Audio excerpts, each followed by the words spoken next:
Dear Diary, may the energy from this week bring many blessings to the weeks coming after. Welcome back to another week of my creative's audio and visual diary. Dear Diary, this week is Dreamville week. The week I've been waiting so long for, well, maybe 4 months for, since I dropped all that money on this festival. Leading up to Dreamville weekend, I was doing things like finding a replacement shirt for Maurice at the thrift store, our favorite vintage thrift store, because the package or the outfit that I bought for him, I got an email the other day saying it was going to be delayed, unfortunately. So I had to make sure that, he had something to wear in its place. In addition to that unfortunate news, of course, I had to do my hair. And I was doing my own hair just because I just don't have the patience to sit in somebody's chair. I just felt like I can do my hair just good enough to be out in public. So I do it. Save me a couple coins. I saw this hairstyle. I forget where I was scrolling, whether on Pinterest or Instagram. I saw this flat twist lay hairstyle into the bantu knots and the back curly. And I was like, oh, I definitely need to get back to that. The flat twist hairstyle back in the day was my thing. I used to always request that when I was getting my hair done as a kid. And I wanted to bring that back. I was so happy to see that coming back. So I had to bring it back. I also dyed my hair a little bit to make it a little bit more orange, which worked really well. And I was satisfied. So cute, so simple, so easy, but very festival-esque. That's the vibe I wanted. I wanted my hair to look like I was going to a festival, even at a space. I'm adding things to this for the festival, but it's giving. It's giving. Now, dear diary, this is our fourth year in a row attending the Dreamville Festival. We drive down every year, 7 hours. We stop at Bojangles as soon as we hit Virginia. And, it's a tradition for myself, my husband, my best friend. The previous 3 years, her cousin was going. He couldn't make it this year, which is so sad. We're so sad about it. But this has been our tradition, and we had to keep it up, especially because this is the fifth and final year. We had to be in attendance. And when I say our fifth and final year, I mean it's Dreamville's fifth and final year. The first year it happened, we saw it on socials. We were like, oh no, we need to be there this year or then the following year. And it's just been history from there. Last year, when we came down from Dreamville, we stayed at Extra Bay and we went to this place called Jack's Seafood Restaurant, which is a black-owned seafood and soul food restaurant, which we totally enjoyed the food so much. We were like, okay, when we get back down here, we need to go. And thankfully, our home was 10 minutes away from there, and we went straight there. We went straight there. On the first night, we normally go get alcohol, we get groceries, the snack on, and then we go in the house. And for the last couple years, we've been doing a clothing craft or a hair craft. So we planned that for this night.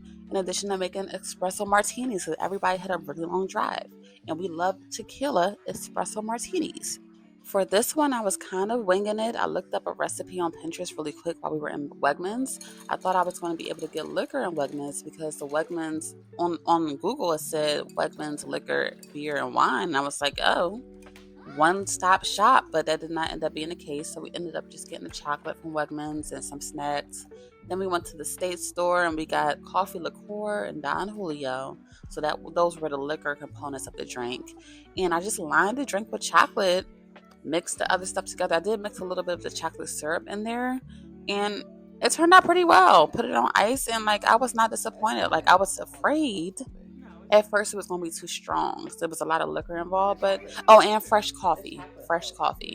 And it turned out really well. It was tasty, smooth. Dear diary. So every year for the Dreamville Fest, Naima and I plan a matching day. So we get a matching outfit and we wear it for one day of the fest. And this year, she had a great suggestion to get a t-shirt with all of our favorite pics together on it, get it printed, and then we would do overalls. And we both decided to wear the overalls down because, to reveal the pics on the t-shirt, which bomb suggestion, bomb plan.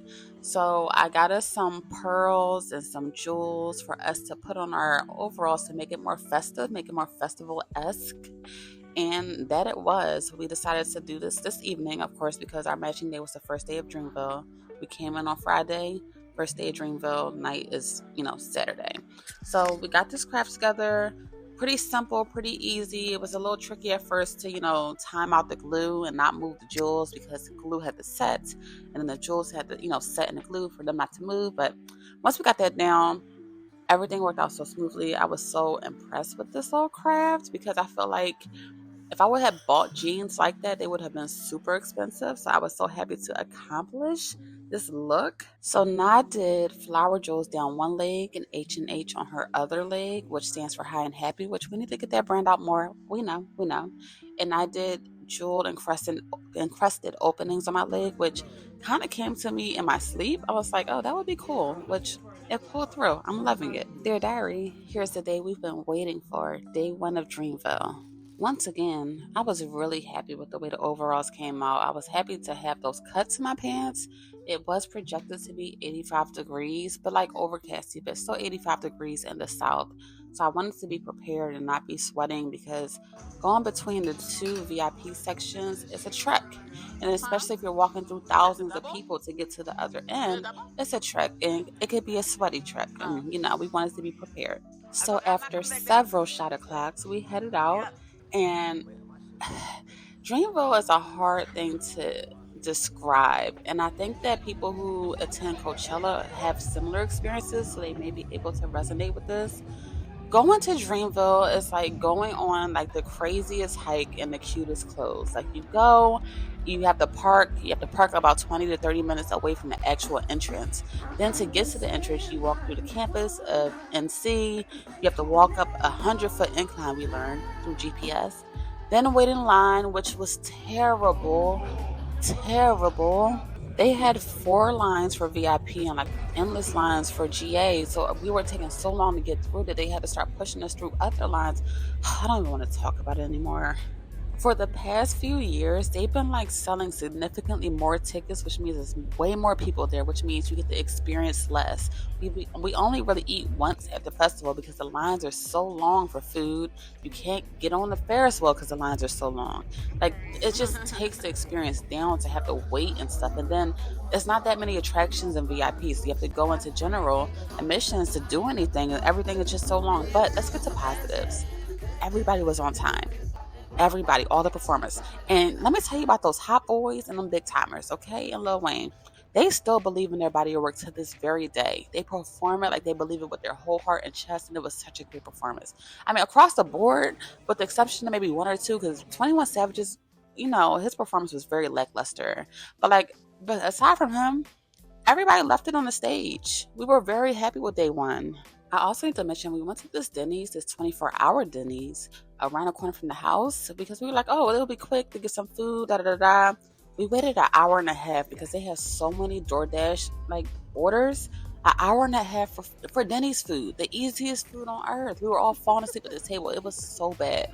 Even people around us was falling asleep at their tables. It was terrible. Dear Diary, let's get into Dreamville day 2 and our final day of Dreamville ever. Crying emoji.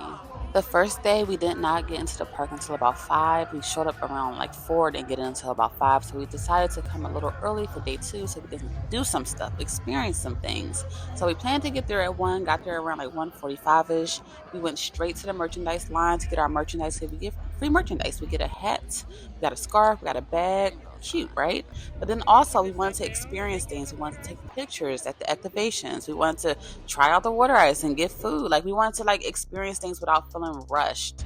So last year they were showing the March Madness Women's Championship game, which last year South Carolina won. This year they did not, devastatingly. But we were sitting in a spot in VIP where we could see the TV but also see Coco Jones on the monitor, and it was so sweet. Dear Diary, day 2 helped me realize I'm going to get the vibes, but I'm also going to be comfortable. I might be slipping into auntie status. Because like I said, it's hella people in there. And it's hella hard to be moving back and forth. But when you try to go see 21 Savage, it was so many people in front of the VIP entrance that we had to literally squeeze through. Not for me. I'm too old for that. And like I said, I might be slipping into auntie status because the way we was giving up 2 and 3 performances to stay in a comfortable spot, I've seen Erykah Badu live before, so I was willing to sacrifice that performance.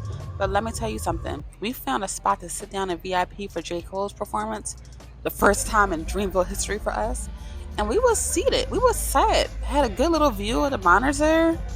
Didn't have a lot of people around us. set and comfortable. Because Diary, in previous years for J. Cole's performance, we're in the middle of the VIP crowd, booty to booty with everybody. Like when I tell you, you don't have no room to move, breathe, nothing. This year, no, baby. We was out of the way, and I loved it that way. And I'm not gonna lie to you, Diary, I wasn't all that sad for this to be the last Dreamville. Like, yeah, I'm going to miss the memory and the tradition, but also I might be getting a little bit too old for this type of festival, bouncing back and forth off the walls and da da da. No, I might be looking for another experience moving forward. Like, this was a great experience. I love Dreamville, but also at the same time, I don't need to keep doing this. As I was heading back to Philly, I was thinking about what I want to experience next, and also what peace can come from that. Until next time, Diary. Good day. There's